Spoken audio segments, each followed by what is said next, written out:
Hi everyone, it's me, Tim. Today I want to answer a question from Wyatt's Vlog, who asks, could you talk about the steps you take when exploring and implementing a feature? Good question. Also one that I held off a while on answering because it touches a lot of other videos. The three challenge videos, challenging facing designers, challenges facing programmers, and challenges facing artists. I'll touch upon those. Also, the problem of doing credits. I'll touch upon that as well. So let me tell you how I go about exploring and implementing a feature in a game. So I'm going to assume the game is already roughly designed, possibly already underway, and you have an idea for a feature for it. Because this is very different. This is a very different process than coming up with an idea for a game altogether. For that, take a look at my video on brainstorming. So this is just, I have an idea for a feature for a game I'm working on. First thing I do, and I know I've said this repeatedly, I should have brought this up earlier, is write it down. If you have an idea, it doesn't matter how small, how big, how complicated, how simple, write it down. I can't tell you how many ideas I have failed to do that for, and then a few days later, a few weeks later, I'm like, hey, what was that idea I had? And I don't remember. So write it down. At that point, when you have an idea and you want to consider putting it in a game that you have in development, at that point I run it by people. This is not formal. I don't call a meeting. I may not have a design document. I basically just use some people on the team and even some people at the company and even some people I know in the industry as sounding boards. There are some people I've worked with that are really good at bouncing early level ideas off of. And you may think, oh, everybody's good at that. No. There are some people that if you just bring them an idea like this, they almost always say no. They just go, no, no. Or they can't even wrap their head around what you're talking about. They need to see mock-ups. They need to see specifications. They need to see a similar game doing it. And I'll talk about that in a second. But like Leonard Boraski has always been a good sounding board, even for non-art stuff. I mean, especially for story and setting stuff. But sometimes I'll bounce a system mechanic off of it because he's played a lot of games, and he's played all of our games, and he's really good at going, yeah, won't that cause this problem? Or isn't this a lot like this? Or didn't we try that already? And it's just good to do that. I also loved bouncing ideas off of Charlie Staples, who was the lead designer on Outer Worlds. Our offices were right next to each other, and I'd walk around the corner with my new idea face, and I could almost imagine he's like, what did you just think of? But he was really good, gave really good feedback. The other thing I do at this stage is I look at games that have that feature or similar feature, or similar games that maybe be missing that feature, and then I look at their reviews, and not just the good reviews. This is something I use sites like Metacritic, anything that aggregates reviews. I like to go to them and look at those games and go, did anybody talk about this feature? Or did anyone talk about this feature being missing, like they wish they had this feature? Because that game's already shipped. And you can see if they have a similar feature, you can see if it caused any issues or people wished it was different. If it was missing a feature and people call it out as I wish this feature was in there, you can see if anybody points out why it wasn't added. So anyway, I often look at other games reviews for that reason. So that was stage 2. Stage 3, write a specification. Write a formal specification. Try to get everything down that's in your idea. Every UI you think you'll need, what new art you think you'll need, what systems it's connected to, what features you think it might be similar to in other games, or what other games would have benefited from such a feature, what this game does for you.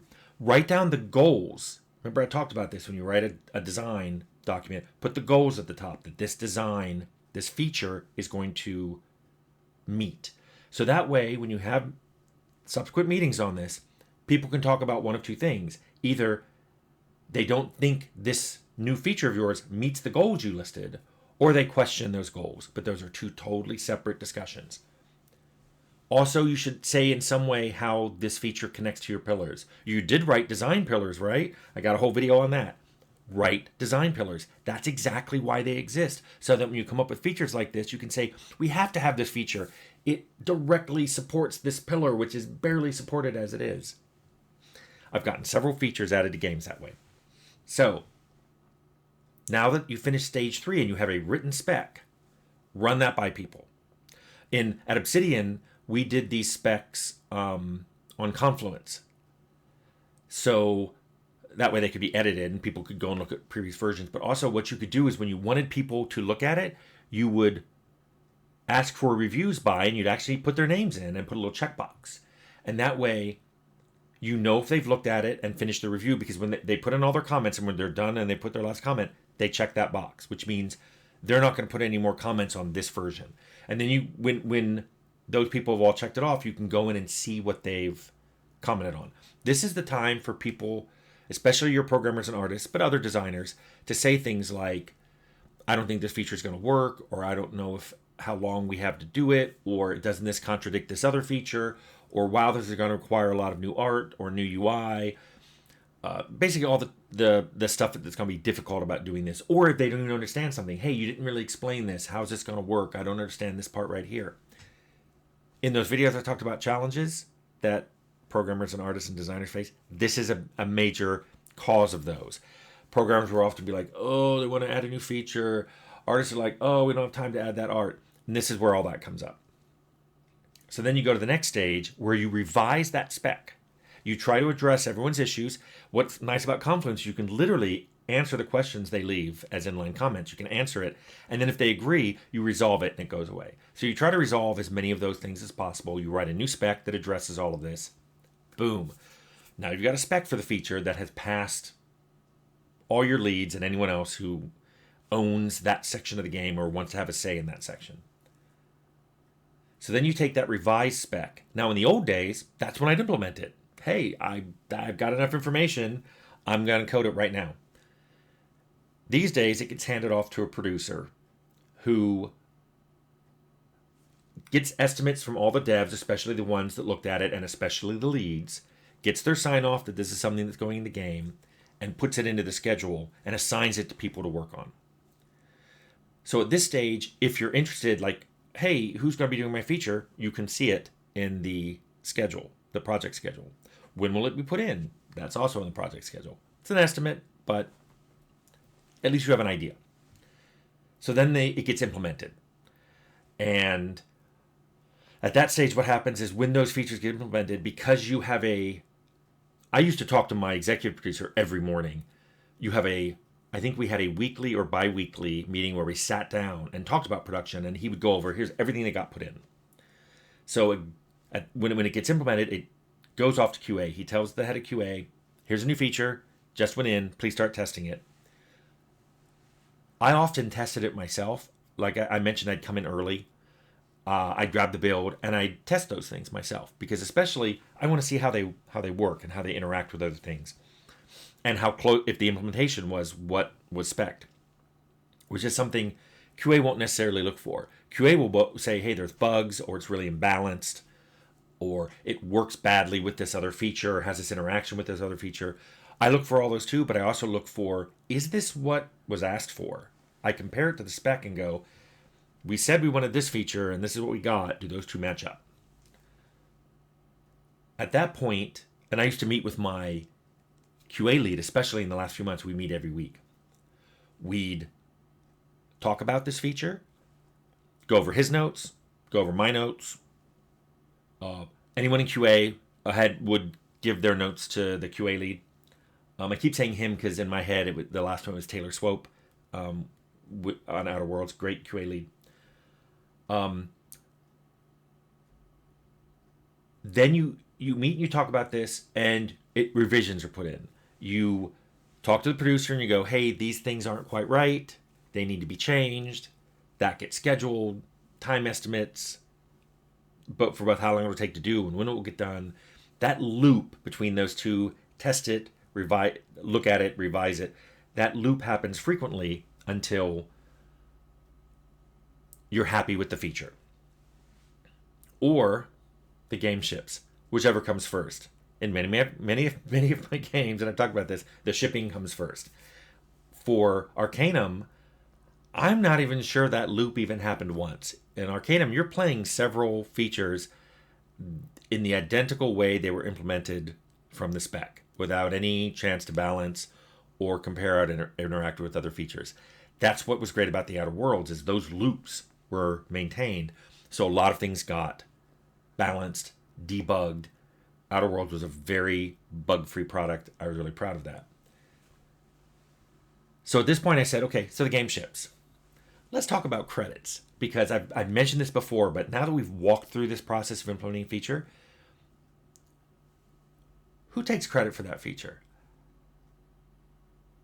I could say, well, it was my idea. I get the credit.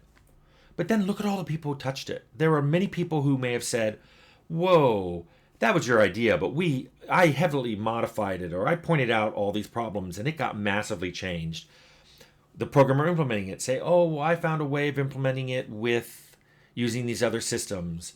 Or an artist go, hey, I modified that UI so it could support that. All these people had their hands on it, and some of them may have had their hands on it for a lot longer than, gee, I had this idea, I wrote it down, I bounced it off a few people, wrote a spec. 3 days later, I washed my hands of it and walked away. Meanwhile, there's some programmer or artist that spent months on it. How do you credit that? When somebody goes, who's responsible for that feature? Was it the person who originated it? Was it the person who worked hard on the revision steps, either on the spec or after it was implemented, to get it right? Was it the person who spent the huge amount of time actually implementing it, doing the code or the art that supported this feature? That's why it's really hard to do credits, because you're done, this feature's implemented, but so many people can point to it and go, I did that. And that's why I find it hard to write credits with anything, connecting them to any feature. And why it's hard for me when people ask on the channel to go, hey Tim, who did this? That's a very different question from whose idea was this? Who implemented this? Who actually got it working correctly? Who balanced it? Those are all wildly different questions with often very different answers of what person did that. So that's why it's hard to answer, hey, who's responsible for this feature? Anyway, so you notice this stage from writing it down to it's shipped and you're trying to figure out the credits is 1, 2, 3, 4, 5, 6, 7, 8, 9, 10 steps. A lot of work by a lot of people, and it's only getting more complicated as games get bigger. I hope, though, why it's vlog, this answers your question of how you go from exploring the idea of a feature to implementing it to shipping it.